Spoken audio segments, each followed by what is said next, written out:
The Raven by Edgar Allan Poe. Once upon a midnight dreary, while I pondered, weak and weary, over many a quaint and curious volume of forgotten lore, while I nodded, nearly napping, suddenly there came a tapping, as if some one gently rapping at my chamber door. "'Tis some visitor," I muttered, "tapping at my chamber door. Only this, and nothing more." Ah, distinctly I remember it was in the bleak December, and each separate dying ember wrought its ghost upon the floor. Eagerly I wished the morrow, vainly I sought to borrow from my book surcease of sorrow, sorrow for the lost Lenore, for the rare and radiant maiden whom the angels name Lenore, nameless here for evermore. And the silken, sad, uncertain rustling of each purple curtain thrilled me, filled me with fantastic terrors never felt before, so that now, to still the beating of my heart, I stood repeating, "'Tis some visitor entreating entrance at my chamber door, some late visitor entreating entrance at my chamber door. This is it, and nothing more." Presently my soul grew stronger, hesitating then no longer. "Sir," said I, "or madam, truly your forgiveness I implore, but the fact is I was napping, and so gently you came rapping, and so faintly you came tapping at my chamber door, that I scarce was sure I heard you." Here I opened wide the door. Darkness there, and nothing more. Deep into that darkness peering, long I stood there wondering, fearing, doubting, dreaming dreams no mortal ever dared to dream before. But the silence was unbroken, and the stillness gave no token, and the only word there spoken was the whispered word, "Lenore." This I whispered, and an echo murmured back the word, "Lenore." Merely this, and nothing more. Back into the chamber turning, all my soul within me burning, soon again I heard a tapping somewhat louder than before. "Surely," said I, "surely that is something at my window lattice. Let me see then what thereat is, and this mystery explore. Let my heart be still a moment, and this mystery explore. 'Tis the wind, and nothing more." Open here I flung the shutter, when with many a flirt and flutter in there stepped a stately raven of the saintly days of yore.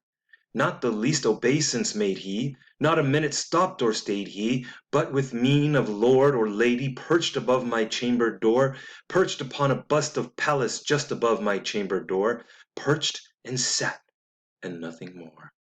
Then this ebony bird, beguiling my sad fancy into smiling, by the grave and stern decorum of the countenance it wore, "Though thy crest be shorn and shaven, thou," I said, "art sure nor craven?"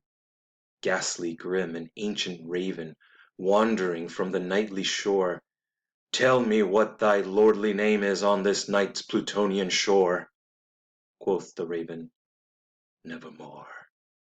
Much I marvelled this ungainly fowl to hear discourse so plainly, though its answer little meaning, little relevancy bore, for we cannot help agreeing that no living human being ever yet was blessed with seeing bird above his chamber door, bird or beast upon the sculptured bust above his chamber door, with such name as Nevermore. But the raven, sitting lonely on the placid bust, spoke only that one word, as if his soul in that one word he did outpour.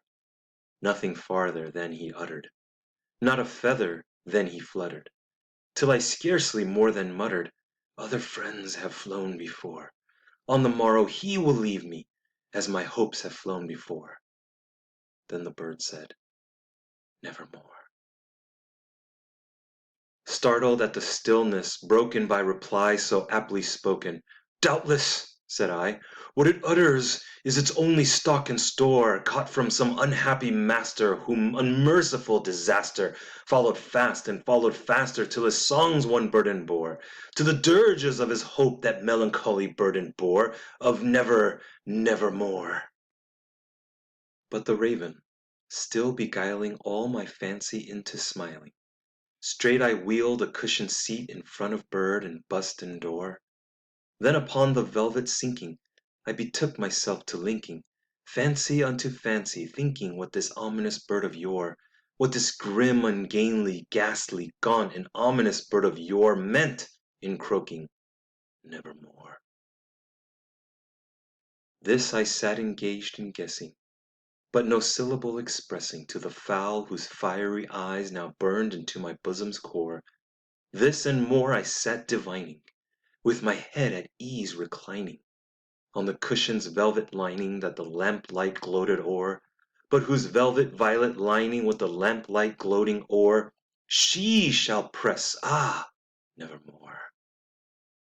Then, methought, the air grew denser, perfumed from an unseen censer swung by seraphim whose footfalls tinkled on that tufted floor.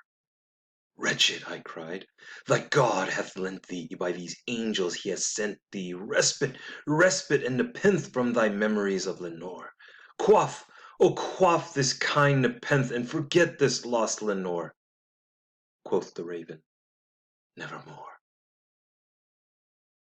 Prophet, said I, thing of evil, prophet still, if bird or devil, whether tempter sent or whether tempest tossed thee here ashore, desolate yet all undaunted on this desert land enchanted, on this home by horror haunted, tell me truly, I implore, is there balm in Gilead?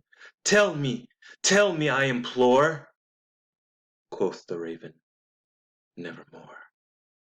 Prophet, said I, thing of evil, prophet still, if bird or devil, by that heaven that bends above us, by that God we both adore, tell this soul with sorrow laden if, within the distant Aidenn, it shall clasp a sainted maiden whom the angels name Lenore, clasp a rare and radiant maiden whom the angels name Lenore. Quoth the raven, nevermore.